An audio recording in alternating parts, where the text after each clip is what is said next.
నోయిడాలో యువరాజ్ మెహతా అనే ఒక software engineer fog వల్ల రోడ్ చక్కగా కనిపించక 70 ఫీట్ కన్స్ట్రక్షన్ గుంతలో పడిపోయాడు. పడ్డ తర్వాత కార్ పైనకి ఎక్కి వాళ్ళ డాడీకి ఇంకా పోలీసు వాళ్ళకి ఫోన్ చేస్తే రెస్క్యూ టీమ్ ఇంకా పోలీసు వాళ్ళు వచ్చి రెస్క్యూ చేయకుండా వాటర్ చల్లగా ఉన్నాయి, ఎక్విప్మెంట్ లేదు అని రీజన్ చెప్పి లేట్ చేశారు. ఇదంతా చూసి ఒక డెలివరీ బాయ్ సేవ్ చేయడానికి ట్రై చేస్తే అతన్ని పోలీసు వాళ్ళు పక్కన పార్క్ కి తీసుకుపోయి ఒక స్క్రిప్ట్ ఇచ్చి అందులో ఉన్నట్టు మీడియాకి చెప్పు అని భయపెట్టారంట.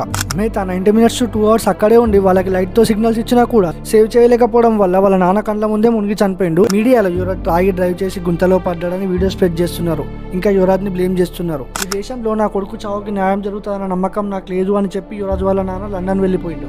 ఇక్కడ అతన్ని సేవ్ చేయకపోవడమే కాకుండా అతనిదే తప్పు అని ఫ్రేమ్ చేస్తున్నారు. యువరాజ్ కి ఇంకా న్యాయం జరగలేదు అని నోయిడా ఎంపీకి ఒక రిపోర్టర్ క్వశ్చన్ చేస్తే ఇక్కడ పువ్వుల వాసన మంచిగా ఉందని సంబంధం లేని ఆన్సర్ ఇచ్చి వెళ్ళిపోయిండు.